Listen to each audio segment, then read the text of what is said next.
The 4% rule has long been a cornerstone of retirement planning, specifically helping to address the question of how much can I expect to spend for my portfolio each year, while still being reasonably assured that that money is going to last for maybe the next 30 years or so to support me throughout retirement. But what are we supposed to do when we have a big unexpected expense in our retirement? Maybe we have our perfectly planned budget, but then we need to repair the roof, or then the car breaks down, or then there's some major expense. How do we reconcile that with this 4% rule that helps us understand how much we can take out each year? That's exactly what we're going to discuss on today's episode of Ready for Retirement. Today's question comes from a listener named Sherry. Sherry submits this question. She says, "Hi James, I really appreciate your show and the way you break financial concepts down into easily digestible nuggets. My question is how to think about large expenditures in retirement. What happens when a large expense comes up, like a new roof, septic system, or car purchase? Does this count as part of that year's 4% withdrawal? Or do you create some kind of sinking fund for such items ahead of time? If our withdrawal is $125,000 per year, a $25,000 new roof is a substantial piece of the budget. Thank you for your guidance on how to wrap our heads around this important piece of the retirement puzzle, Sherry." Well, Sherry, thank you for that question. I think this is something that's really important for a lot of people to understand, because retirement cannot be perfectly boiled down to a 4% rule or a specific amount of income that you can expect to cover all expenses in retirement. As we go through this, I'm going to give some simple ways that you can look at this. There's not necessarily a perfect way to do so, but at least some frameworks for how can you think about planning for this in retirement. But I will say this, what do we do as financial planners at Root Financial, financial planners in general? We try to use software. And I know we're not going to use software in this episode, so I'm just saying this as a starting point that ideally you're running this through some type of a program. Because what that can do for you is when you look at your retirement, it's not as if your expenses stay the exact same every single year throughout retirement, and your income sources stay the exact same every single year throughout retirement. Those vary. The implications of that is your withdrawal rates, the amount you're taking from your portfolio, will also probably vary year to year. So don't expect that it's going to be exactly 4% every single year, or 3% every single year, or 5% every single year. I've yet to see a retiree who spent the same exact percentage of their portfolio every year, and it's because there's so many variables that impact this. Income sources, expenses, portfolio value, things like having to pay for a new roof, a new car, things of that nature. So what's the best way to do this? Well, the best way to do this is, of course, to model it through software, because the software can help you model out what if you do purchase a new car every so often? What if there's a new home repair or roof that's needed every so often? What if there's a period of time that you're supporting children or grandchildren? What if there's a larger vacation every so often? What if there's big long-term care expenses down the road? So I'm starting with this because that's absolutely the best way to do it. Not that software is going to be perfect, because of course the future is unpredictable, but software at least says if these assumptions, if these inputs are true, here's what you might expect your withdrawal rate to look like. That being said, this would be a pretty lame episode if I just said, Sherry, go get some software and called it a day. So what I want to do now is give you a framework that you can use to think about this. And the first thing they'll say is this: start by understanding the shortcomings of the 4% rule, or any retirement, I don't want to call them theories because they're not theories, but any type of retirement strategies like that. Why do I say there's a shortcoming? So the research is true. Bill Bengen created this 4% rule framework where he said, look, if you have a portfolio that's half intermediate term US bonds and half large cap US stocks, over all historical time periods looking backwards, there's not been a 30-year time period that you would have run out of money if you started your portfolio withdrawals at 4% or less. So that's true. Why do I say it's limited if that's true? Well, it's limited because that's not how the normal person actually spends money. The normal person isn't looking at their portfolio and saying, okay, you tell me how much I can spend. The normal person is saying, I'm looking at my expenses. What do I need for groceries? What do I need to pay utilities? What do I need to travel like I want to travel or do the things that I want to do? So the normal person isn't looking at some theory or some white paper to say, okay, my portfolio can generate exactly X number of dollars per year. They're starting with their real life. They're starting with their monthly budget, and then the portfolio comes in to supplement what you might have coming in from other income sources like Social Security or a pension. So as we start today, one of the main points I want to get across on today's episode is don't try to peg your actual spending to a rule like the 4% rule. That's entirely focused just on your portfolio. And I don't mean this to be dismissive of this rule. I think this is wonderful research that helps us to understand that there is a limit to how much our portfolio can generate in income. There is an upper threshold after which, if we keep spending too high a percentage of our portfolio, there's a very good chance that we spend down our portfolio and run out of money. So we need to understand the role that this rule plays in our portfolio and in our overall financial plan. But this is more of a guideline to say, look, if you're consistently spending more than this, you might be in trouble. But if we can consistently keep our withdrawals to less than this, we probably have a good chance of staying on track. So where should you start knowing this to be true or knowing this all to be the case? I suggest that you start by looking at your expenses. So understand what your expenses are. Is it $4,000 per month that you need to spend in retirement? Is it $8,000 per month? Is it $15,000 per month? Start there. Once you know what your expenses are, the next thing you need to do is you need to understand how much of those expenses is my portfolio responsible for, and how much of those expenses, how many of those expenses will be covered by income sources through retirement, like Social Security, pension, rental income, whatever the case might be. Let's look at an example. Let's say you want to live on $6,000 per month throughout retirement. And let's assume that you're married and you and a spouse have $4,500 per month coming in from Social Security. Whether you're married or not, whether those are the actual income numbers or not, just focus on the framework here, focus on the formula. But let's assume that you have $4,500 per month coming in. That means there's a shortfall, in your case, of $1,500 per month, which comes out to $18,000 per year. What does that tell us? Well, you want to spend $6,000 per month. $4,500 is coming from Social Security. $1,500 or $18,000 per year, that's what's actually coming from your portfolio. What you need to know is, what does that represent as a withdrawal rate? If you only have $20,000 in your portfolio and you're taking $18,000 out, not a formula for success. If you have several million dollars in your portfolio and you're taking $18,000 out, you could do that forever. So look at the dollar amount that you're taking from your portfolio and then understand, what does that represent as a withdrawal rate of the larger portfolio. So as we're doing this, I'm going to make the math simple for me as we're going through this. I'm going to assume that you have exactly $1 million in your portfolio. Well, if you are taking $18,000 out of a $1 million portfolio, you are taking exactly 1.8% as an annual withdrawal rate from your portfolio. So what does this start to tell us? How is this at all even helping us to address Sherry's question of what do we do about those one-off expenses? Well, if you're looking at this and you're only spending 1.8% of your portfolio and assuming you're invested in a halfway decent retirement portfolio, there's a very high likelihood that not only is that going to be totally sustainable over the course of your retirement, but your portfolio is probably just going to continue growing. Now, that's not to say there won't be down years in the market. There absolutely will be down years in the market. There will absolutely be down years in your portfolio. But on the whole, your portfolio is probably going to continue growing to the point where it's worth a lot more money at the end of your lifetime than it is even when you began retirement, if you're only spending 1.8% per year. So what does that mean?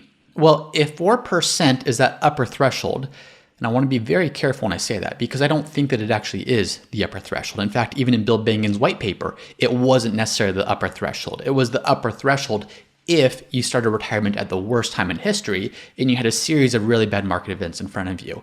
There are other ways I actually like to approach this, and I think other ways that seem to make a lot more sense for retirees, but let's just call 4%, for the sake of argument here, the upper threshold. Well, if 4% rule is what you could spend, and you're only spending 1.8%, let's assume this is Sherry's example, and I'm just making these numbers up, but to answer Sherry's question, Sherry, what that would mean to me is you probably don't need to be too overly concerned about those one-off expenses because you're living on less than half of what your portfolio could generate. In other words, there's a lot of margin that's already built in. So if you're worried about, oh my goodness, every so often my car is going to break down, or the roof has to be repaired, and that's a pretty significant cost, or you know what, we want to help our children or grandchildren with some financial support, whatever the actual expense might be. If you have a lot of margin, like you might in this example, I'm less concerned about that, because as long as you can say, okay, keep those extra expenses to about 2.2% in this example to bring the total withdrawal up to 4%, you might be in a good spot. Now, if those unexpected one-time expenses are enormous, if it's going to cost $50,000 to buy a car this year, and next year you're going to spend another $50,000 to remodel the entire front yard, and the following year you're going to spend another $50,000 to take the entire family on an extended vacation. I'm obviously being extreme here, but if those one-off expenses are significant, I would be worried. But if these one-off expenses truly are one-off, where every so often, every handful of years or so, you're spending several $1,000s, you have to compare it to what is your normal withdrawal. If your normal withdrawal is already at 4%, kind of an issue. But if your normal withdrawal is 1%, 2%, 3%, what that's telling you is you have some margin and you're probably in a good position to occasionally take that extra amount and do something with it, even without running the risk of spending too much money from your portfolio. So I know that's not an exact formula to answer Sherry's question, because the truth of the matter is there's not an exact formula. One, we don't know exactly how much of a withdrawal rate our portfolio could withstand throughout retirement, because we don't know what the market's going to do. We don't know what inflation's going to do. We don't know what our actual spending is going to look like. But we use this as a starting point to say, if you have some margin, understand what that margin looks like, and then you'll have a relative sense of what could we support every so often before we have to start worrying about, are we going to run out of money because we're spending too much of our portfolio down. Let's now look at this from the standpoint of, what if you don't have that margin? Let's assume that you do have that same $1 million portfolio, but you're spending $3,300 every single month through retirement on just core monthly living expenses. Why do I say $3,300 a month? Because on an annual basis, that comes out to just under $40,000 per year. So you're spending $40,000 per year. You have a $1 million portfolio. If you just look at the 4% rule, seems like you're fine. You just keep spending that 4%, and you can adjust that for inflation. And assuming you have about 30 years in retirement, you're probably going to be okay. But then that unexpected expense comes up, AKA then life happens. There's a roof, there's a car, there's a major medical bill. There's something that comes up that requires an extra amount of withdrawal from your portfolio. What do you do then? Well, let's start with what you don't do. You don't just say, oh, well, this was unexpected, so I'm just going to take a big withdrawal from my portfolio. Or, oh, I wasn't planning for this to happen, therefore I can just pull more money from my portfolio and it's not going to impact my actual plan. That could not be farther from the truth, but this is, for some reason, a perception that a lot of us have. We'll somehow justify this to ourselves and say, oh, this wasn't a planned expense. I wasn't intending to have a major medical bill, or for the roof to break, or to have to buy a new car so early. So therefore, I'm just going to take it from my portfolio and almost act as if there's no implications for that. Well, there certainly are implications for it. And you have to remember, your portfolio does not care if this was a planned expense or a totally unplanned, unexpected freak accident that caused you to have to take money from your portfolio. Your portfolio can only support a given level of income before you start to run the risk of running out of money. So when you look at it from that standpoint, your portfolio doesn't care. Your portfolio does not care the nature of your expense. Whether you're giving money to charity or you lost it all gambling, a withdrawal is a withdrawal is a withdrawal. It's counting against what your portfolio can support, and at the end of the day, that's all we need to understand. I know this sounds simple, but I can't tell you how many people I've talked to of thinking, oh, because this was unexpected or because this was something that was a little bit tragic, can't we take more from our portfolio? I'll have to tell them, yes, you can, but there are absolutely consequences for that as well. So if that's you, if you're thinking, wow, I am kind of already at the upper threshold, I'm spending close to 4% per year of my portfolio, and I know there's probably going to be some unintended expenses or unexpected expenses, what should I do? Well, in this case, I would do something like what Sherry suggested. Sherry talked about using sinking funds. Now, for those of you who are unfamiliar with what a sinking fund is, a sinking fund says, look, let's use travel, for example. Let's assume you know you're going to spend $6,000 one time every single year for travel. A sinking fund says, look, instead of just waiting for month 12 to come around and then writing a $6,000 check and trying to figure out how do you pay for this, what you should be doing is every single month setting $500 aside into a separate account.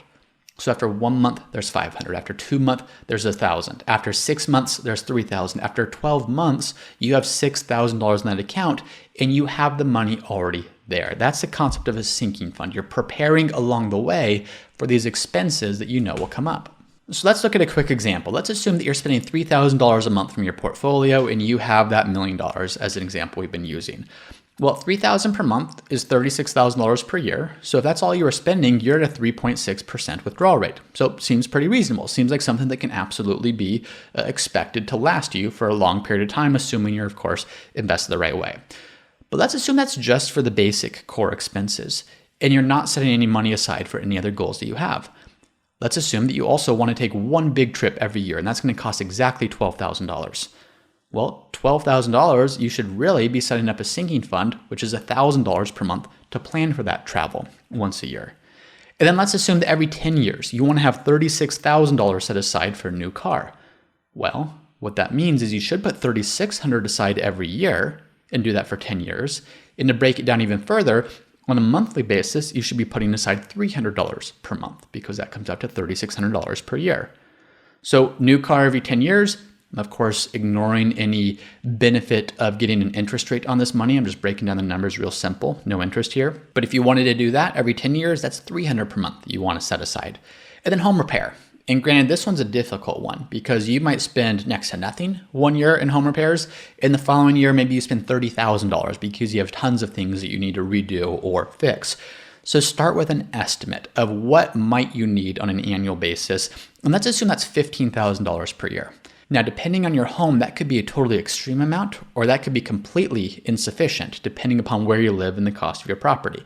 But let's use that as a starting point because, again, it makes the math easy. $15,000 per year means you need to be putting aside $1,250 per month. So now let's look at that again. We know you're spending $3,000 per month in this hypothetical example on your core monthly expenses, which is $36,000 per year of your total portfolio value, which comes out to a withdrawal rate of 3.6%. Well, seems good, but let's now add in car savings, annual vacation, home repair. So let's assume you're going to take that sinking fund approach, where instead of just paying for these things as they come, you're going to actually understand what do those things cost on a monthly basis by setting aside the money now.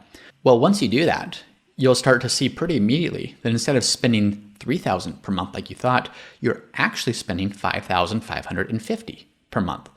Not all that's actually being spent today, but you're starting to establish those sinking funds so that you can spend money on those larger expenses down the road. At $5,550 per month, that's $66,600 per year, which is just under a 6.7% withdrawal rate, which has significantly different implications than does the 4% rule. So this is where the concept of a sinking fund, Sherry, to your point, can be incredibly helpful. Because if you're looking at your spending and saying, oh, I'm only spending $3,000 per month on my $1 million portfolio, I'm under the 4% rule, I'm good. Well, you might be, but if you're not planning for those one-off expenses, and by the way, there's tons of these. This can be anything from saving for a new car, like we talked about. This can be vacations. This can be property taxes, if they're paid semi-annually or however they're paid. This could be things like Christmas gifts, birthday gifts. This could be things like home repair. This could be things like long-term care expenses, medical expenses, all these things that aren't as simple as, say, a cell phone bill, where you know exactly what you're going to be paying each month. Or even gas for your car, where you don't know the exact amount, but you have a pretty good range of what that's going to look like every month. It's these one-off expenses that make it really hard, but translating those one-off expenses into a monthly amount that you need to be saving and then trying to save that to a sinking fund, all of a sudden what that does is it gives you a much more realistic picture of how much are you actually spending. Because if you look at this and say, oh my goodness, I'm actually spending 6.7% of my portfolio, I'll go back to what I said before.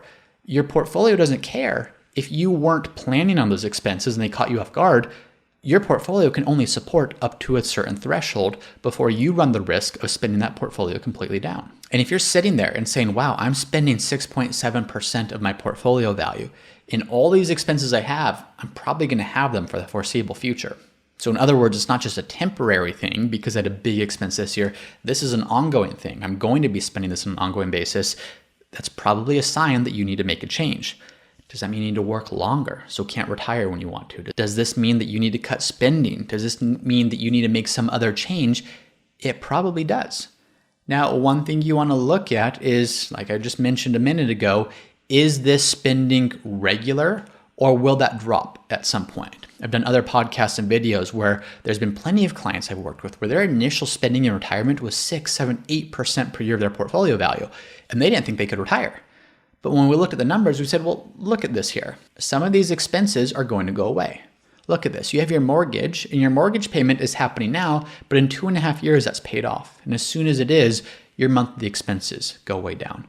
Or look, you're paying out of pocket for your healthcare costs right now because you're retired before age 65. But once Medicare kicks in, that line item will go down. Or look, you're supporting your child and you're still paying for some of their continuing education or college expenses. But in a few years, that will go away. So when you can start to look at your expenses, it's not 100% always the case that if you're over a certain withdrawal rate, you are not going to be able to retire. But what you really want to know is this a withdrawal rate that's going to be sustainable for the indefinite future? And if you're starting to realize when these big expenses are factored in that yes, this is going to be an unsustainable withdrawal rate, that's the time where you might need to make some changes. But on the flip side, as we talked about, if you're looking at your actual spending and you're consistently spending less than your portfolio could actually support, you may not need to be as concerned about those one-off expenses because you've got some margin built in. You have some room to increase your spending when that unexpected expense happens because you're not spending the full amount that your portfolio might be able to support on an annual basis. So as we start to wrap up, Sherry, I want to thank you for that question because this is one of those things where I think we believe there's a perfect answer of how do we address this? How do we account for this? In some ways, it's very difficult. And just admitting that is a place to start of we're not going to have a perfect sense of exactly what our expenses will be throughout the course of retirement. But when we can start to break that down of what are our core expenses and what are those one-off expenses we might need to expect, we can start to see how does that translate into the withdrawal rate that we're going to be taking or expecting from our portfolio. So Sherry, thank you for your question. Thank you to all of you who are tuning in and listening. If you are enjoying this podcast at all, always appreciate it when you leave those reviews on Apple Podcasts and Spotify. It really does help more people to find our show. If you're listening on the podcast, you can also check out the YouTube channel where we do this podcast, and we have other weekly videos as well, hoping to help everyone get the most out of life with their money and create a better, more secure retirement. So that is it for this week. Thank you as always for listening, and I'll see you next time. Once again, I'm James Knoll, founder of Root Financial, and if you're interested in seeing how we help our clients at Root Financial get the most out of life with their money, be sure to visit us at www.rootfinancialpartners.com.